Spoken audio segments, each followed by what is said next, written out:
Nas aulas passadas, então, a gente falou dos difusores geométricos e dos difusores de sequência numérica lá, propostos por Schroeder, baseados nas ideias de Schroeder.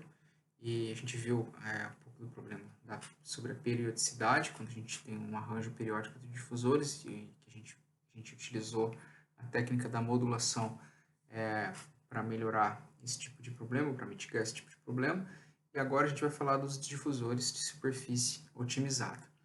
O que são esses difusores? É fácil confundir, talvez até o título do slide confunda um pouco, tá ali, difusor otimizado. Então é fácil você pensar que esse difusor talvez ele tenha um desempenho muito melhor do que os difusores QRD, por exemplo, normais, porque a palavra otimizado está ali. Mas na verdade, o que acontece é que não é que a gente está tentando fazer o melhor difusor possível. É que a gente está, na prática, a maior parte desses difusores, eles são difusores que partem aí de otimização topológica, ou seja, a gente usa uma superfície, uma equação para gerar uma superfície, e a gente tenta otimizar os parâmetros dessa equação de forma a nos retornar um difusor com um bom desempenho. O que é um bom desempenho? Um bom desempenho é um critério a gente vai ter, por exemplo, de coeficiente de espalhamento maior que um determinado patamar. Então, não é exatamente que esse difusor ele é o melhor difusor possível, imaginável que possa existir por aí.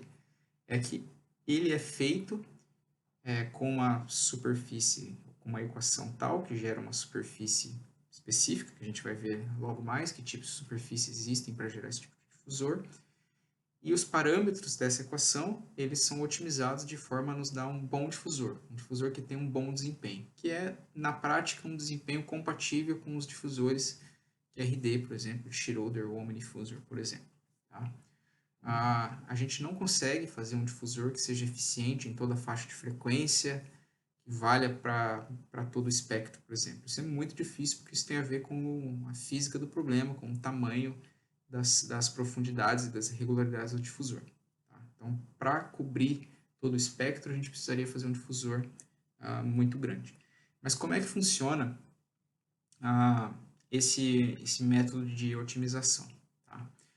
Ou existe a otimização topológica, que é otimizar essa equação, também existe gerar uma sequência numérica para arranjos de QRDs. Isso também já foi bastante feito no histórico de desenvolvimento da técnica. Tá?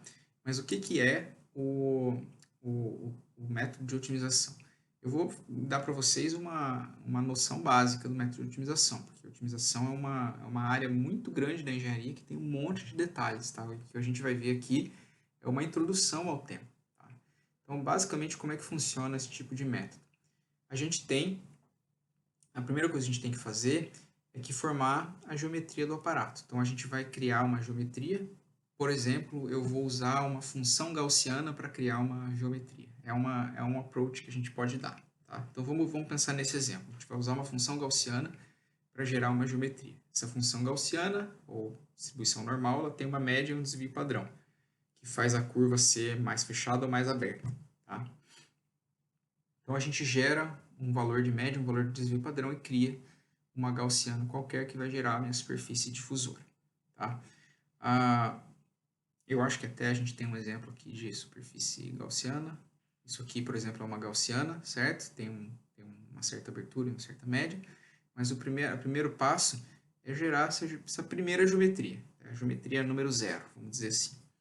Aí a gente tem que usar um método para prever o espalhamento, um modelo matemático, por exemplo, pode ser elementos de contorno, por exemplo, para prever o comportamento desse meu difusor zero que eu gerei, certo? Eu vou calcular depois uma função que a gente chama de função objetivo, ou uma função de erro. O que é essa função de erro? É o quão distante o meu difusor zero está do meu objetivo. Então, eu quero, por exemplo, que o difusor tenha coeficiente maior que 0,8, pelo menos, acima de 800 Hz, certo? Então, se ele não tivesse coeficiente de espalhamento 0,8 acima de 800 Hz, eu vou ter um erro bastante grande, certo? Eu vou ter uma diferença entre o que eu propus e o que eu obtive bastante grande. Então, eu vou medir esse erro. Se esse erro for menor que uma tolerância, ou seja, se o meu difusor for bom, suficientemente bom para o objetivo que eu propus, eu gerei o difusor zero, é um bom difusor, certo? No final das contas, ele já é um bom difusor, então, porque ele já atingiu o objetivo que eu propus.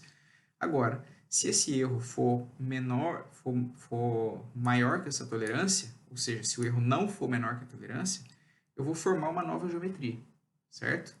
Eu vou formar uma nova geometria, eu vou analisar de novo essa difração, né, esse espalhamento desse difusor, eu vou calcular essa função de erro e eu vou comparar com a minha tolerância, certo?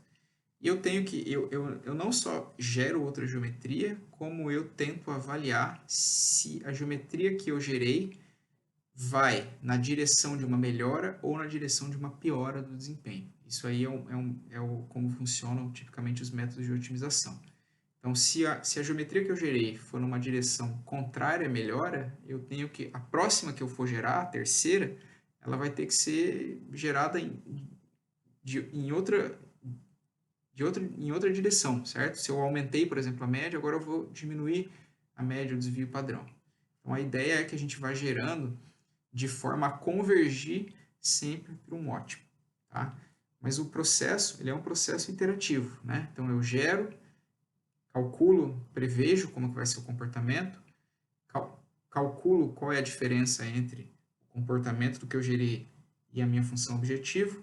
Se esse erro for grande, eu tenho que gerar uma outra coisa, prevejo de novo, calculo o erro de novo, comparo com a minha tolerância e até eu convergir. Até hoje vou gerar tantas geometrias até eu chegar, pelo menos, num erro pequeno, ou seja, num desempenho suficientemente bom.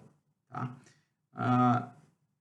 Existem algumas equações que são usadas para calcular, por exemplo, superfícies geométricas que podem ter parâmetros interessantes de difusão ou aspectos visuais interessantes e que mantenham um bom espalhamento.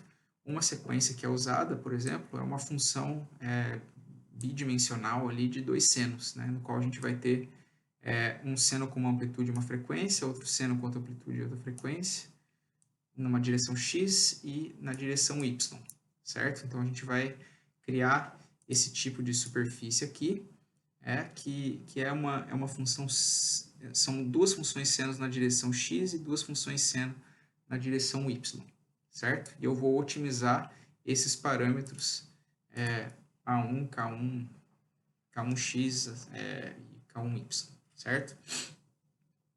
Outra geometria interessante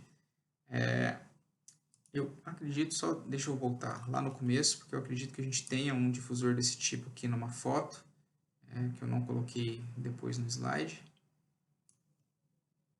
Por exemplo, esse tipo de difusor aqui, em branco, ele é um tipo de difusor criado, né, a partir desse tipo de sequência, certo? Vocês estão vendo ali uma nuvem, vocês veem que o aspecto dele é bem interessante e ele é otimizado para chegar num desempenho bom, tá? Outro tipo de difusor desse tipo é feito com aqui a gente tem uma foto, uma imagem desse tipo de difusor, só queria mostrar a foto porque eu acho que ela é interessante. A gente tem o gaussiano, né? O gaussiano, ele é criado a partir da função gaussiana, ele só tem variação numa direção, então assim como o QRD ele vai ser eficiente em espalhar nessa direção ao longo da variação da geometria, mas não nessa direção aqui, em que a geometria não varia, certo? Mas ele também pode ser otimizado para gerar um bom desempenho, né? A RPG tem um modelo comercial desse tipo de difusor.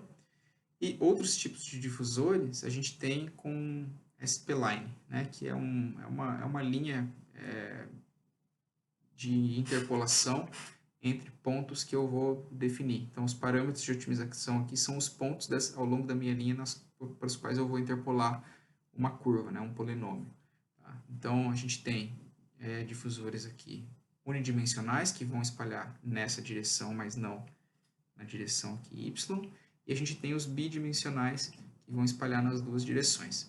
E lá no slide 7, lá do começo, a gente tem esse difusor SP-Line aqui, né? Vocês percebem que que ele gera esse aqui em uma dimensão, mas ele tem mais pontos, então ele é otimizado um pouquinho melhor, né? Do ponto de vista do desempenho, mas ele forma uma superfície lisa que parece uma onda, né? Então tem um aspecto um aspecto arquitetônico bem diferente, certo? Então, os difusores de superfície otimizada, eles são esses difusores criados a partir de sequências de equações matemáticas e que a gente otimiza os parâmetros dessa equação para ter um difusor com desempenho aceitável. A aplicação deles, então, não é que ele vai ter um desempenho em termos de difração melhor do que o QRD, ou muito melhor do que o QRD, é que ele vai ter um aspecto arquitetônico diferente, e ele, portanto, é um produto que tem uma aplicação diferente, sem perder em desempenho do ponto de vista de difusão, certo? Um cuidado para se tomar com esses difusores, né? Se a gente voltar lá no slide 7, por exemplo, é que esses difusores, eles precisam ser rígidos, né? Eles precisam ter uma rigidez tal que eles não vibrem com a ação da onda sonora. Porque se eles vibrarem, eles vão absorver energia. A gente não quer que eles absorvam energia, eles querem que eles devolvam energia para o campo acústico, mas devolvam de forma difusa, certo? E uma das coisas que também possibilitou a criação desses difusores é a impressão 3D, porque isso permite que a gente imprima superfícies difusoras com o formato que a gente quiser, basicamente, né? A partir de uma equação ou de uma superfície desenhada no computador, a gente consegue imprimir esse tipo de superfície. Só tem que cuidar para ela ser rígida o suficiente para ela não retirar energia do campo acústico, beleza? Então, sobre o capítulo de difusores, é isso. A gente encerra aqui. Tem um pouco mais de coisa no livro, para vocês complementarem, no livro também do Trevor Cox, que é a Bíblia sobre os difusores. E a gente tem alguns trabalhos também no curso a nível de graduação de mestrado sobre os difusores, né? Tem um TCC, pelo menos, acontecendo agora, que é o trabalho do Guto, está fazendo simulação de difusor com o BMPP, que é uma plataforma open source aberta para simulação de métodos de elementos de contorno. E tem o trabalho do Gabriel, que fez o TCC dele com difusores, com medição de difusores, e agora a gente vai aplicar os conhecimentos dele e também a gente está desenvolvendo novas técnicas de medição de difusores, certo? O trabalho do Gabriel vai ser a respeito disso. Então, é isso. Tem bastante coisa sobre esse assunto rolando no curso. Eu espero que na volta a gente consiga interagir mais com esses trabalhos também e aumentar o nível de conhecimento que a gente tem a respeito do assunto, tá? Agora, a gente vai começar uma nova fase nas aulas, que é a fase de tratar o campo acústico dentro da sala. Até aqui, a gente falou dos aparatos. Falou da absorção, dos aparatos lá infinitos e lisos, e agora a gente falou nesse capítulo dos difusores, dos aparatos finitos, né, e irregulares. E agora a gente vai para a sala. A gente vai tratar primeiro o problema de baixa frequência, depois a gente vai tratar da acústica geométrica, depois a gente vai tratar da acústica estatística, depois a gente vai para os parâmetros que a gente usa para mensurar a sala, e aí depois a gente vai para o projeto final. Beleza? Então é isso. Um abraço e até mais.